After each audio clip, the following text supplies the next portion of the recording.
ominous. Hola a todos y bienvenidos a este nuevo episodio de Digital Download. Oops.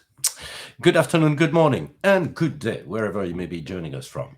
Welcome to another edition of the Digital Download, the longest-running weekly business talk show on LinkedIn Live, now globally syndicated on TuneIn Radio through IBGR, the world's #1 business talk, news, and strategy radio network.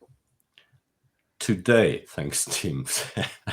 Today on the Digital Download, we are... It's Halloween, isn't it? Happy Halloween! Happy Halloween, everybody. Happy I can't talk with it on. All right, so as I said, today on the Digital Download, we are opening the crypt of your sales strategy for a special Halloween edition. For this special edition, I am joined by our panelists, of course, to discuss one of the most frightening topics in business, the sales pipeline. But before we kick off the discussion, let's go around the set and introduce everyone. While we're doing that, why don't you in the audience reach out to a friend, ping them, and have them join us. We strive to make the Digital Download an interactive experience, and audience participation, as you know, is highly encouraged. Tracy, do you want to kick us off, please?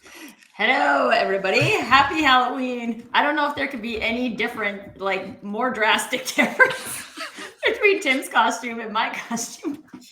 But I'm a Care Bear today, Cheer Bear in particular, because we need to bring some cheer to our sales pipeline. What else? I am Tracy Borreson, founder of TLB Coaching and Events, a proud partner of DLA Ignite.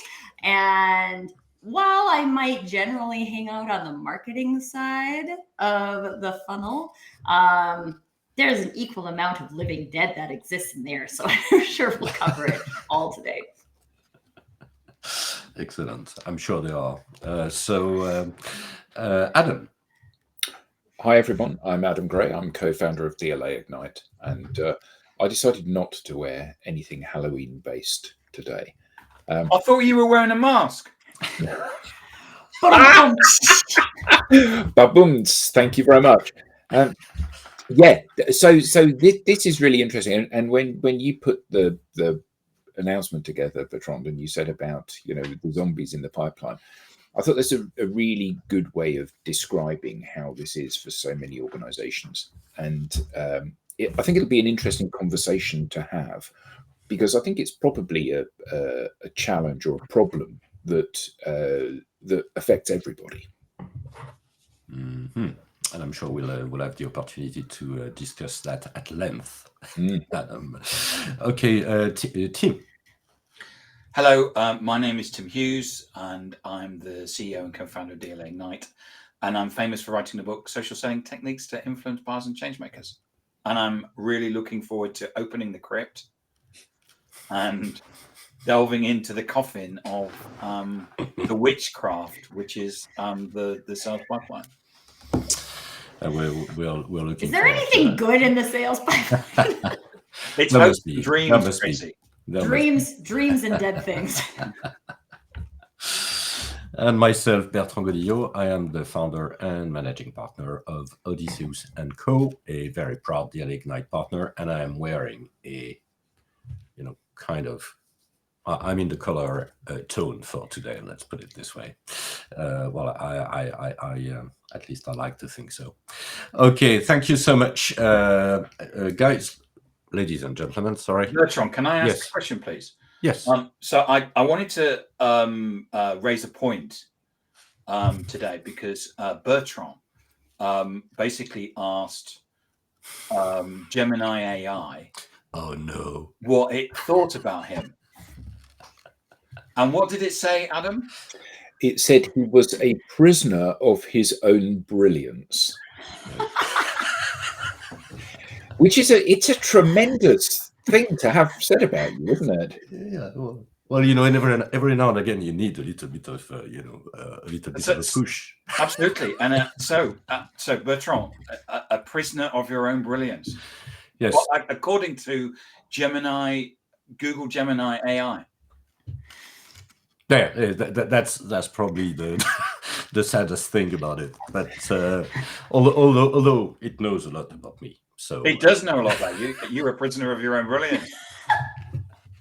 all right. I feel like we need a whole episode to dive into that. Let's get started, because otherwise, exactly, we'll but that was good. That was great mentioning. That was good mentioning, Tim. And I will talk about this further, I'm sure. So let's start with a foundational question for today, because I've got one. Is the weekly, or say monthly, forecast review just a ritual of collective lying?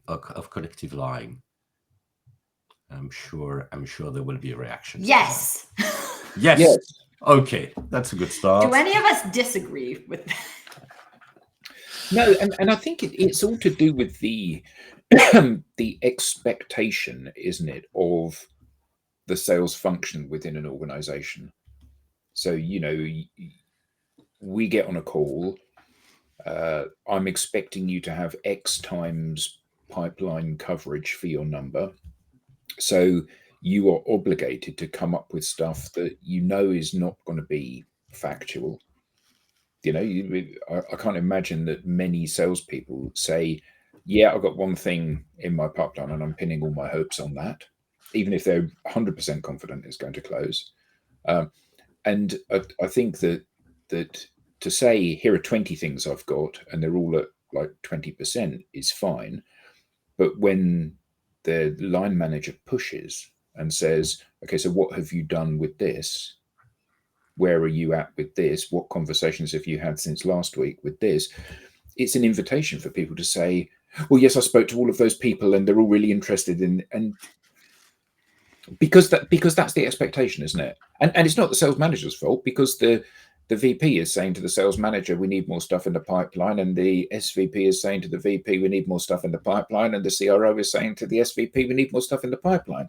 So that goes back down, and then sure enough, stuff comes back up. Although all of it is, as Bertrand said in or much of it is, as Bertrand said in the show announcement, they're zombie deals. They're deals that either aren't real, like a spectre in the night, or they're deals that have been in there for so long and they're there as a placeholder. Or you get ghosted.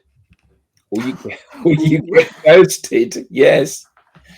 There's gonna be so many jokes today, everybody. It's great. So like I always have wondered about this, honestly, from a marketing point of view, because then this folds up to marketing too, right? That we need 60 leads because we need to turn 60 leads into 20 opportunities, blah, blah, blah, blah. And like somewhere along the line, the actual like focus on the revenue gets lost, right? Like if we want to say we want to hit this revenue number and we get really busy deciphering this down into activities. So then I say, you need to do 25 calls a day. And then people get busy doing 25 calls a day. And I can prove to you that I did 25 calls a day. I just didn't get any deals. And I think this is where this like zombies get created, right? Because you're like, I need you to have 20 things in your pipeline. So you're like, I will put 20 things in my pipeline. What? If they're real or not, I don't know, but I will be able to tell you I put 20 things in my pipeline, and then I will earn that $50 gift card because you told me every time I put 20 things in my pipeline, I earn a $50 gift card. So then we have like a weird, the behavior that we are encouraging people to do is not actually the right behavior. And we're rewarding them for doing the behavior instead of actually meeting our goals, which has always boggled my mind. Yeah, and I think the issue is, isn't it, that once upon a time, more calls, more dials led to more conversations, which led to more pipeline, which led to more revenue. And actually, maybe things don't work that way anymore. So, if Tim has got a number of 1 million that he needs to make, and he's got just one deal that's worth 2 million, and it closes, he's going to go on President's Club. And if he's so determined to close that deal, he basically moves into the client's office and acts like he's an employee in order that the client's 100% dependent on Tim to achieve their objectives, Tim can be like, sit with his arms folded going, yeah, this deal is going to close. The problem is that Tim's manager says, yeah, but what happens if it doesn't? And Tim's like, well, it is going to close because I've worked so hard it can't not close. And I think you're right, Tracy. I think, ultimately, the thing that's important is achieving revenue. If you're achieving your revenue, it doesn't matter how you do it, as long as you achieve your revenue. So, we know of somebody that's currently sitting at 170% of their number, and they're not making enough cold calls. So they're being told off by their boss. You're not making enough cold calls or sending enough emails. I'm selling almost twice as much as you expect me to. Yeah, but you're not doing enough of these KPIs. But what does it matter? And it's not a KPI, like an actual key performance indicator, if it has no relationship to the revenue. No. But Tim always talks about how skilled salespeople are very good at playing the game. So, you want 10x pipeline coverage. So I'll give you 10x pipeline coverage. Well, yeah, but actually 10x pipeline coverage should equal 10x revenue, shouldn't it? If you're able to close these things and they're proper deals. But isn't that the assumption here that, volume will lead to results? So, I don't want our audience to believe that we're that naive, right? We understand that there is a political aspect. At least I think I'm deeply convinced that there is a political aspect into the way you report your forecast, of course. But then the question I have always had is, it's a little bit like when you enter a golf course. At the end of the day, the only thing that counts is how much strokes you've made, not how you made these strokes. So the question, I think, is really about incentives. Every single salesperson, the directors, VP, are all incentived on revenue. So why on earth do we have that many zombies? I feel like maybe there's a component of control here, like the command and control structure that exists in traditional business, where like I, as the sales leader, have to know with certainty, which there is in fact none of, what is in the pipeline, so I can report it up to my people so they can make with certainty a decision about what is going to happen next. And I mean, even if I had the best intentions as a salesperson and I haven't been rewarded elsewhere to over exaggerate my behavior or put zombies into my pipeline, which we've already talked about, then like, unless if you're a sales leader and you've got 10, 20, 150 people underneath of you who are responsible for selling stuff, if I'm supposed to control what they do, I have to see what they do. So then I need you to put it in the CRM so I can know what you're going to do. But then if I look at that month over month or year over year, I know that these are lies, but we just keep putting them in there because I need to control the uncontrollable. I mean, I remember Tim talking ages ago about, and the reason I'm mentioning you, Tim, is because I don't want to steal your thunder for this. Talking about doing a deal review with a bunch of salespeople and saying, how many connections have you got inside that company? And they're like, well, I got 2. And Tim folds his arms and says, well, that's not going to close then. Yes, it is. No, it isn't, because nobody knows who on earth you are. And I think that's. I pissed off one of our clients because I said I attended the forecast meeting, and it was Domino's Pizza, and they were forecasting it to close, and I said it won't close because the person didn't have any connections on LinkedIn. Oh yeah, but the MDs met them, and yeah, but you've got no relationship in that. It didn't close. Yeah, and I think that one of the things that's really interesting, isn't it, that often not salespeople, but sales functions want to spread their bets. You've only got a finite number of hours in the day with which you can build relationships and gain insights on the people that you're trying to sell to. So is it better? Have you got more likelihood of closing a deal, or more surety perhaps of closing a deal, if you've got 2 deals where you have a good relationship with 50 people in each of the 2 deals that you're trying to close, or 100 deals where you have 1 person in each of those? Now, you may get the same revenue from either route forward, but the 100 companies where you've got 1 relationship in each does feel rather like spinning a roulette wheel, doesn't it? It's like, so one of these is going to close because statistically one of them is going to close. It's a bit like astronomy, though, isn't it? Which is what you're doing, is that you're using it to try and predict the future. One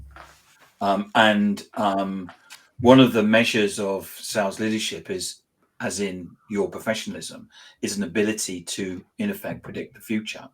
And that's about you understanding the humans. I know that Tracy tends to forecast stuff. I know that Adam underperforms forecasting stuff, and trying to get that balanced out. Because at the end of the day, as a sales leader, when you go to the board, what they're looking for is for sales forecast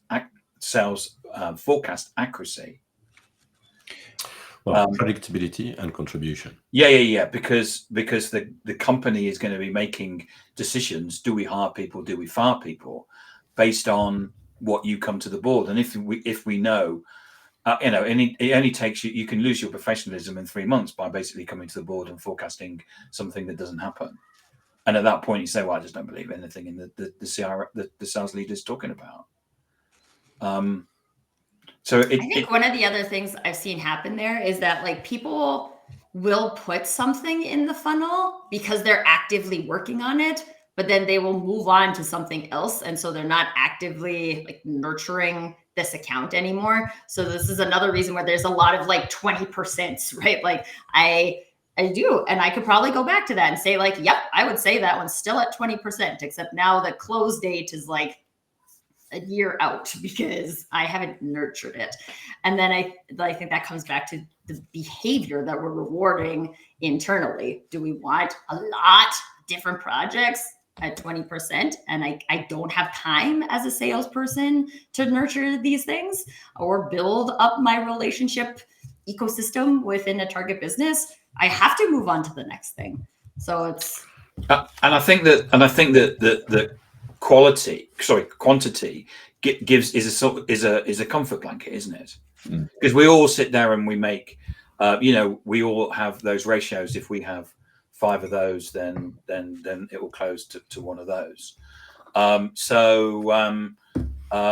just noticed a comment from Mark Woodhams has come in. Yeah, and we'll go for it because I've not read it completely, but I like. I used to work with Mark in a very large US software company. So Mark says, you want to read it, Tim? Yeah. The way in which a buyer buys has changed phenomenally over the last 5 years, yet our desire to measure in the same way has not. Even to the point where I have experienced managers forcing reps to inflate their pipeline and then blaming the rep for failing to deliver. I've seen it as well, Mark. It's a crazy situation built on fear and little understanding. My belief is that we need to create more time for the rep to sell. Yes, we need some data, but the balance has shifted too far, in my opinion. Yeah. with the like Emoji there. Yeah. Spot on. Absolutely spot on. Spot on, yeah. Which by the way, Mark, thanks, and thanks for watching. There's probably something that doesn't change, and that's the close rate, which I think is one of the most probably is one of the ingredients for pipeline coverage. So I think the close rate goes down, because at the end of the day, fewer salespeople make their number now than at any point previously. Which therefore means that coverage goes up. Absolutely. so therefore your close rate goes down because now you're forecasting 10 times your number rather than the 5 times you were, but you're still not making your number.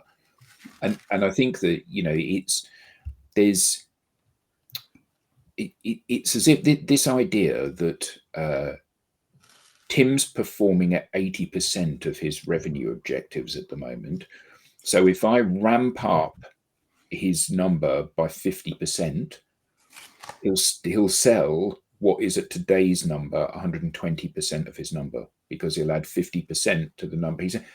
And that the assumption for that is that the reason Tim's at 80% is because he's sitting with his arms folded watching daytime TV, and you just need to motivate him to do more work. The reality is that he's working absolutely flat out to get that 80%, and he's overquoted, and the product's not competitive, and he's so manacled and shackled by the processes that have been put in place. You have to make 50 calls a day. You have to send 50 emails a day. You have to put people into this cadence. These are the words you need to use on your call. And all of that stuff, which turns Tim from being Tim into being a corporate drone. And at the end of the day, what we've all learned is that the thing that makes Tim effective is being Tim. Some people like it, some don't. But at the end of the day, that's his only USP. So when Mark and I worked together, we had a sales force of 69, 7 people always made 200%. You knew who they were. And exactly what you said, Adam, you had to keep the corporation away from them. They had to get certain sign-offs and certain things, which, but you had to keep the corporation away from them, and they would do one deal. All of the other people who were not going to do their number, it was always a numbers game. And so as a leader, you were in a situation where in one place you're having to run inspection on certain individuals. On others, you knew that they're going to do 200%. If you inspected them, they'd walk out of the business. So it's a really difficult balance to get in terms of understanding the people. Also, some other facts you'd like, I thought I'd give you. Of the leads that came into the CRM at 30%, 80% of those closed to win. Of the business, of the forecast, and it was about $1 or $2 billion dollars. Of that, 80% of it was at 10%, and none of that closed. And in fact, 80% of that stuff that was at 10%, what happened was that they changed the calendar it's going to close the last month of the last quarter of the year, and they didn't, and they would just change the date. It's going to change the last month of the last quarter of the next financial year, and so you've got this. You're from a leadership perspective, you've got this massive change of all the things, of all the plates that you need to spin, the different types of people, the way that people work, and the RevOps, the move toward RevOps today can be good because you can work out so why do 80% of the stuff that comes in at 30% close to win? Well, because the salesperson had gone out to the client, they'd had a meeting, maybe even actually had a demonstration, and they actually have a good visibility of the path to close. At that point, they would put it in the CRM. So it's about understanding some of these things. And one of the things that we implemented, because we had to run a 95% accurate forecast, 95%, because of the fact that the corporation, you've got to remember, the corporation reports to the NASDAQ. You get your forecast roll on the NASDAQ, your shares tank, and everybody's really annoyed. So what did we implement? We implemented social. Because what we did, any deal over 500K, there had to be a line in social, because what you would do is basically smoke out any of this. Is it going to happen or not? Because we knew if there was a deal over 500K and it was going to be happening, and you'd have the salesperson, the pre-sales person, the sales management, you would see a discussion taking place. On the deals that were over 50, I remember, I'm not going to mention the person, but they had a deal for Barclays. Is it going to close? It's going to close. Is it? Yeah, $500,000. Yeah. There was no discussion going on so you knew that there was no pre-sales work on it. You knew that the salesperson was just out having lunch or something like that. So it's an amorphous job in terms of looking at that. and looking after 69 salespeople and working out how are you going to do the number. Sorry, I just share that. No, but I think that's really interesting, because I think that one of the issues is that the interrogation of each of the deals. So, I've gone and had a call or a conversation with company X. They said that they were really interested in our product, therefore I'm going to forecast it. So the fact that one person has said they like it is a million miles away from me being in the deal and things going to necessarily happen. And I think that unfortunately, what the sales manager doesn't want to hear is from their reps that I've actually got no deals at the moment. I'm working on these 5 companies, but there's nothing I'm comfortable forecasting yet. What they want is, I've got 10 deals that I'm forecasting, even though there's no chance of any of those deals going anywhere at this stage. They maybe will at some point, but at this stage, I can't pin my hopes on any of those. So rather than saying, I've got nothing, it's a case of, well, I've got loads of stuff. I've got an embarrassment of riches here, and I'm just trying to work out which one's the most likely one that I need to pursue. We did actually have a sales leader come to a board meeting saying they didn't have anything to forecast. Did you? Yes. How was that received? What you'd expect, like so what's paying you basics? You're all getting a basic salary, but you're not bringing. There's money going out for the company, but nothing coming in. How does this work? Yeah, just a quick. Well, I'm not sure it's going to be a quick one, but anyway, no, because I do believe that there is something that we need to discuss, which is qualification. Because one of the things that you said, Tim, around the fact that if that deal is going to close, then there is a lot of activity between people internally, discussing, and that's so. Does that mean that there is the need for a change in the way things are qualified? If they are in the first place. Well, and I think like qualification, I find interesting because I do feel like this falls into marketing as well, right? Like we do this and then we have a marketing qualified lead and then we turn it into a sales qualified lead, and there's like weird qualifications that are going on, right? Like what is a qualified lead? And I think there's, again, especially now that we've layered in a lot of technology into these things, there's a lot of ways that you can say like, well, I've have 7 meaningful interactions with this person, and therefore that makes it qualified. And we want to like get very technical about how we can use the systems to qualify a thing. So then I want to demonstrate within the system that that thing is moving along, or that it is being qualified. But I think we can all attest to, like, I can have 7 conversations with one person and it not be qualified, and I can have 2 conversations with another person and it be qualified. So I think that there is this, the level of automation has confused that, but also the inherent, I'm gonna come back to the uncertainty, right? And unpredictability is that how I am as a human can resonate much stronger with another person, and we can move through a thing very quickly, or they have a more urgent need, or they're actually trying to get rid of some budget, right? Like, I got leftover budget and I'm trying to spend this and I need to spend it in the next 30 days. Awesome. Let's talk about it, right? Like I've had clients that I got in 30 days, and I've had clients that I nurtured for 8 years.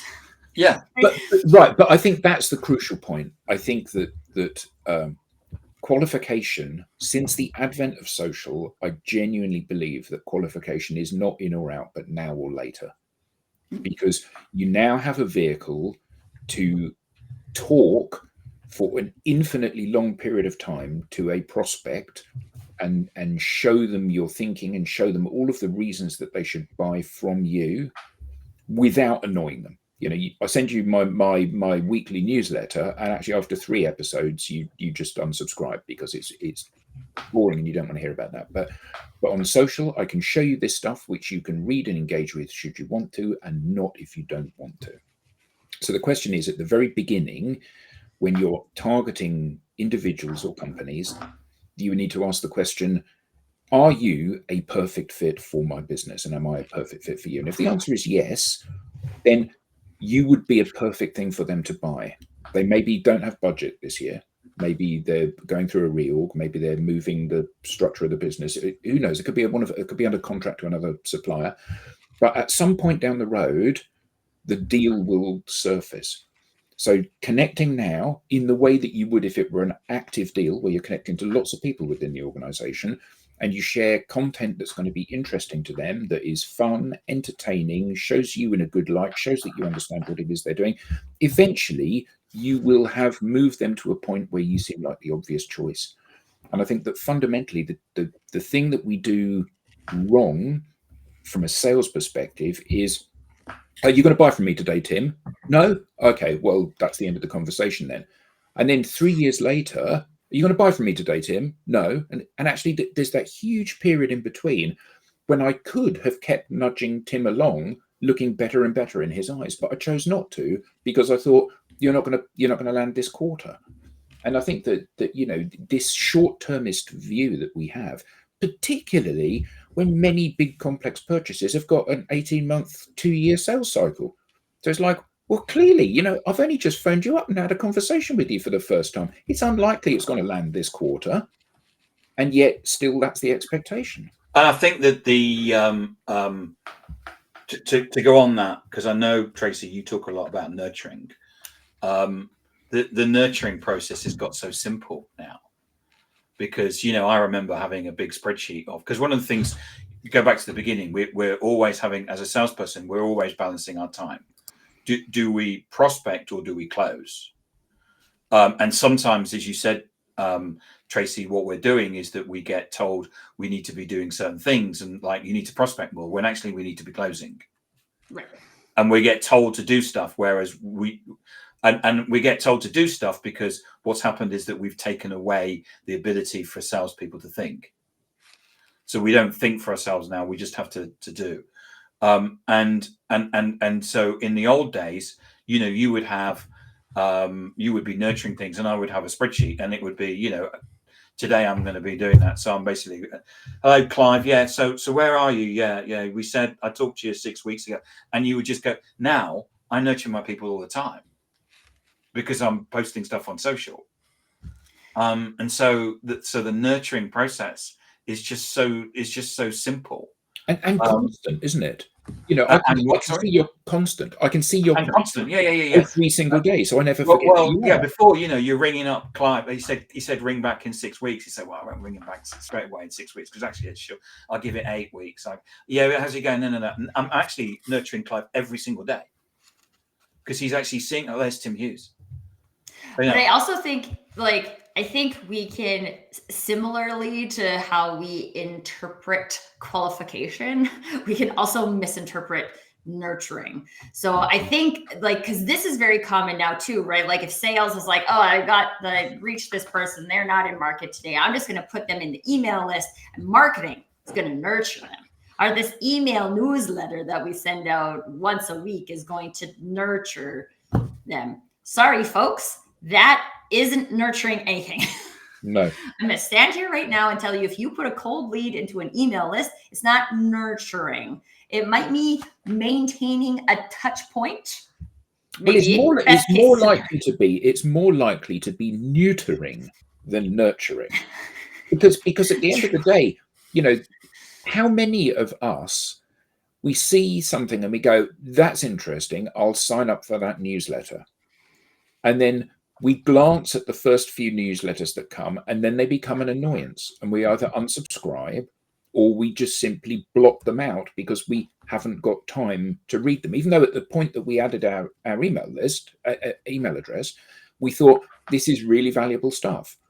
So the point is, we all become totally turned off by that constant stream of you telling me what's going on in your life.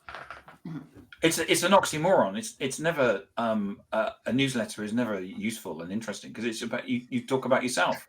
You don't talk about me. You talk about, oh yeah, we've won this thing. I don't care. Yeah, but Tim won a trophy last week. Oh yeah. So here's a photo of Tim with the. And we were at this trade show. Here's Rachel from accounts. She's won she's won something. Employee of the month.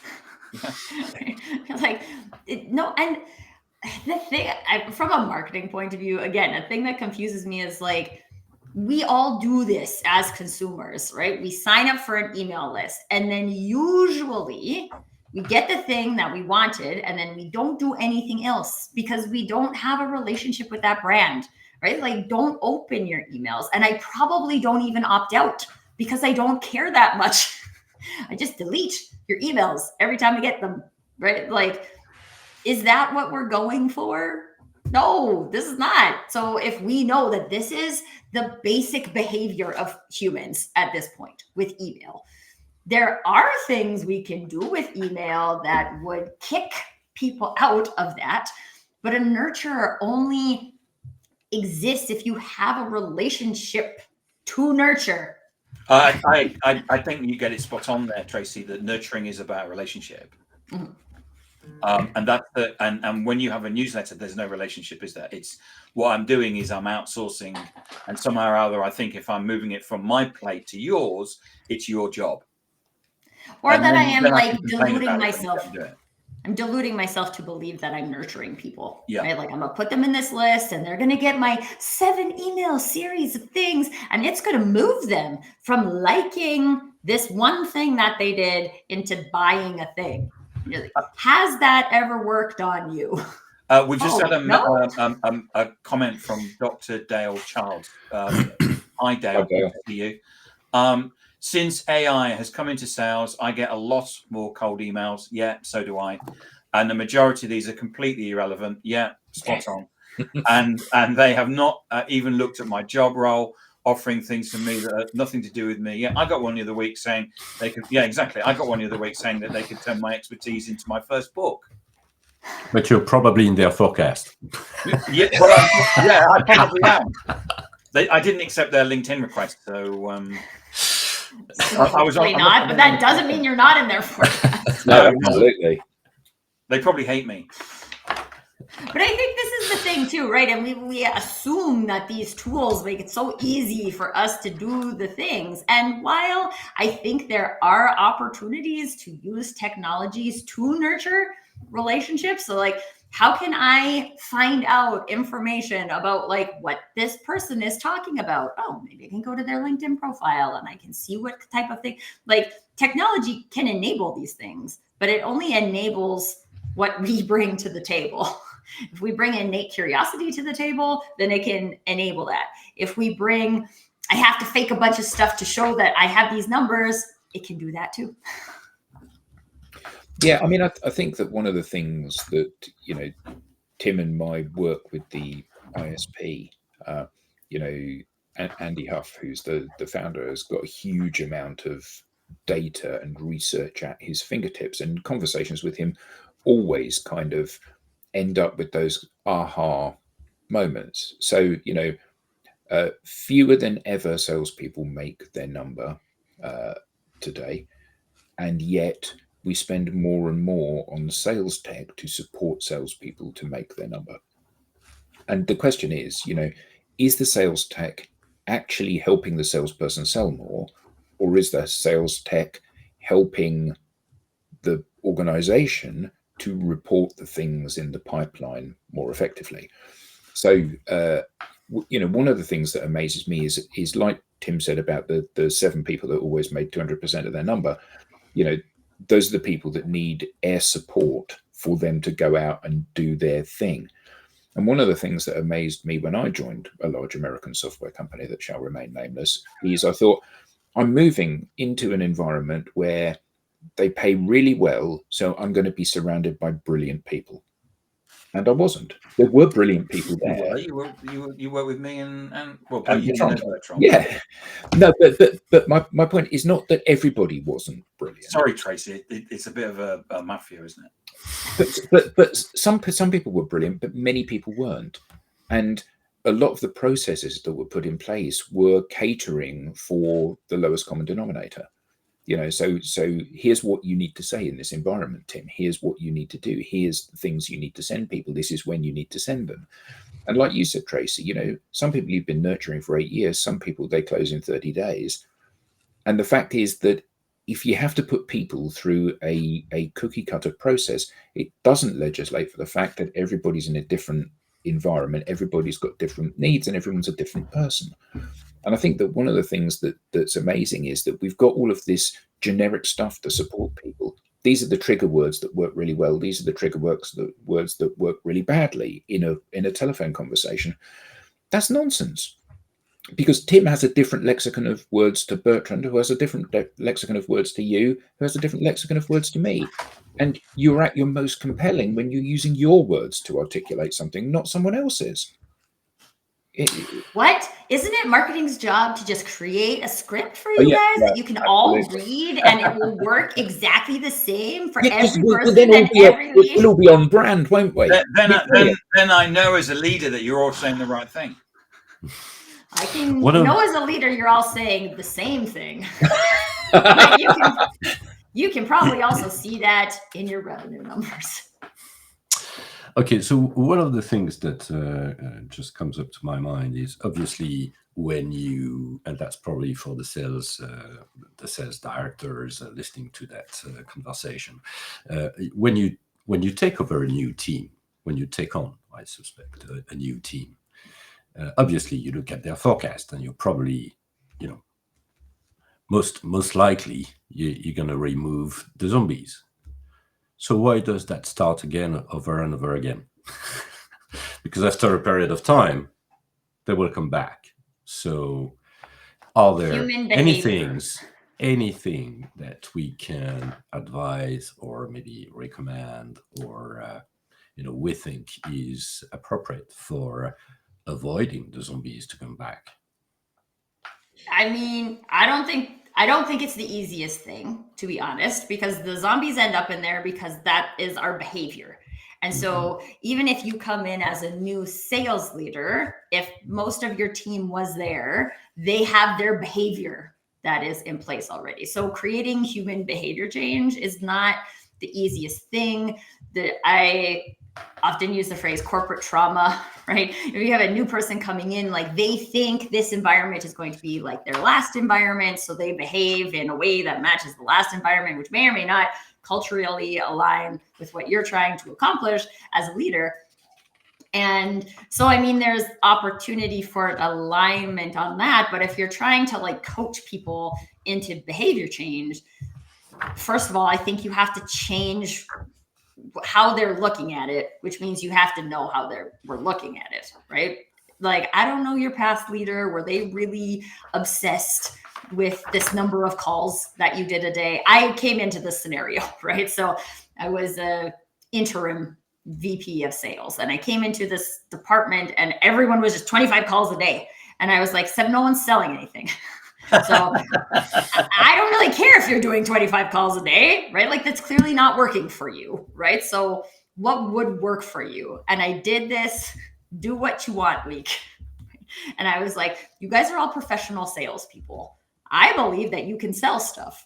So how about you do it your way for a week and we'll see what happens. Worst case scenario, we have no meetings booked anyway if we keep doing it this way. So the risk is non-existent. So let's just try it.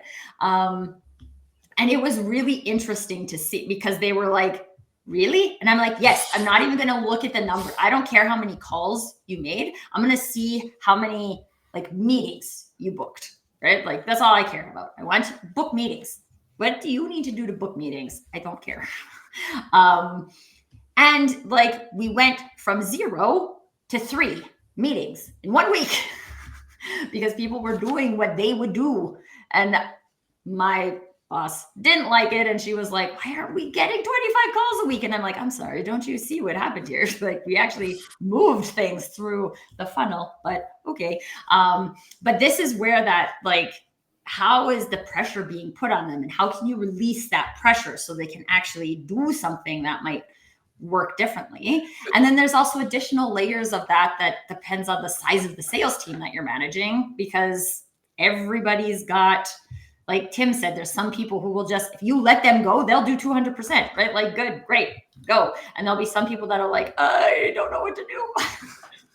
But part of this, it requires somebody to put their foot down and say, no, what we need to do is the things that are actually going to make a difference.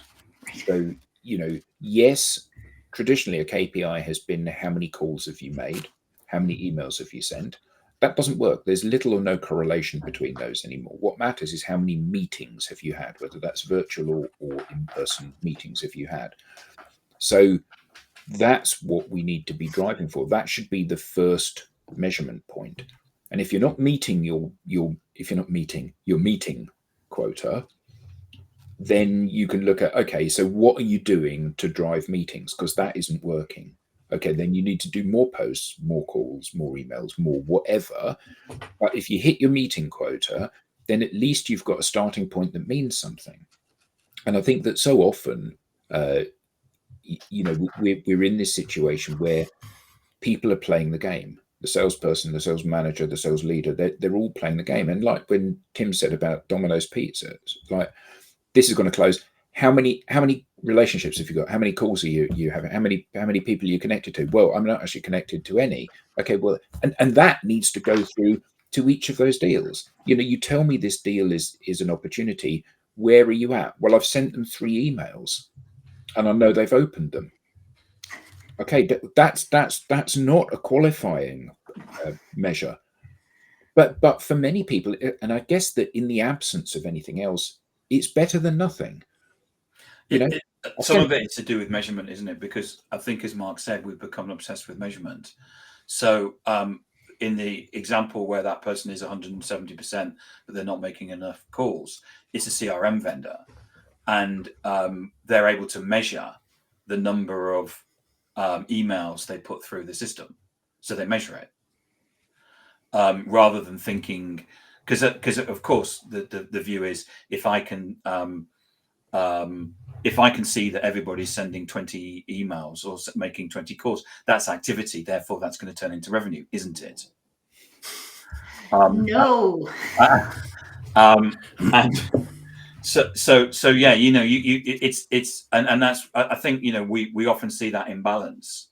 And we've seen lots of stories of people that have talked about and measured input rather than output. And again, that's because, as Mark said, we've got sales leaders now that are running their sales teams through dashboards. Is that a good thing? Yeah, because you're in the red, Tim, because you haven't made any cold calls this week, and that's really bad. And it's Friday, and you've not made any cold calls. What do you mean you've had 27 meetings? I don't care. You've made no cold calls.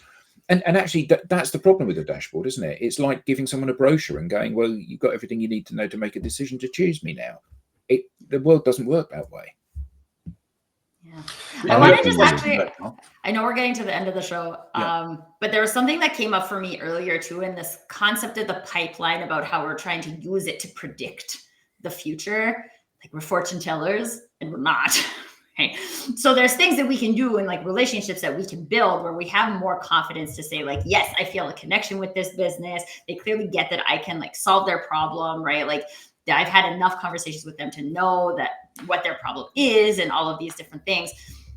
But I think there's an opportunity to also flip that to say, like, this isn't about predicting the future. It's about creating the future. We want to create this business. Right? We don't want to predict what's going to happen. That's guessing, right? Like Tim said at the beginning, it's astrology, right? We're going to leave it to the stars and it's going to predict. No, that's not a thing. Right? But there are things we can do to create the future. And if we do want to look at those input things, which I think are important to look at, I'm going to say, like, what are the things that I'm doing that's creating deals? And if I'm not doing activity that's creating deals, then I don't care about the activity that's not creating deals. I definitely don't want to scale the activity that's not creating deals. Right? I want you to do the activity that's creating deals. And if we were looking at this from a technology perspective, then wouldn't it make sense for each individual salesperson to get like a profile of things that they do that creates business, and then we find ways to better enable those things, right? So I want you to spend the majority of your time creating. Do sales leaders know what activity creates deals, because No. I don't think they do in the modern world. I think people have a very strong idea of what they hope or what they think or what used to create deals, but I'm not sure that it does anymore. It's the big discussion in marketing, isn't it, Tracy? Attribution. That was a piece of inbound. Well, was it? They came. Well, and at the end of the day, came to an event and they know Charlie in accounts. And attribution, like you said earlier, Tim, is never one thing, right? So yes, it might be one social media post that prompted you to connect, or it might be that, oh, I saw you at this show and then we got into a conversation. But attribution is never one thing, right? Like no one saw your booth at the show, not knowing anything about your business, and talked to you once and bought your thing, right? It's not how it works. And so even when we want to look at attribution, there's never one thing that is the magic attribution thing. If we just get everybody to open 20 emails, then it isn't magic like that. It is a combination of activities. And so how can we look at how the combination is delivering or not? Quite a number of punchlines today, but I'd like to thank Tracy for the let's go and do what works for you. Do the thing. And also you can only nurture a relationship. I like that. Yes, and that one was, and I think at the end of the day, maybe you will have less zombies if you also build relationship with your team, because at the end of the day, that's what will lead to them making what works for them, if they feel the trust and probably the freedom to do so. That was really great. Again, that was a great Halloween session. And I can't leave you without our newsletter. And I do apologize because it splashes on your faces, Tracy and Tracy. Cracking show. So don't miss an episode. Get the show highlights and the beyond the show insights. And reminder of upcoming episodes. We'll have a great one next week. So you may scan the QR code on screen or visit us at digitaldownload.live/newsletter. Well, thank you, ladies and gentlemen, for this great session, and see you next time. Thank you very much. Thanks, everyone. Happy Halloween. Everybody. Bye-bye. Bye.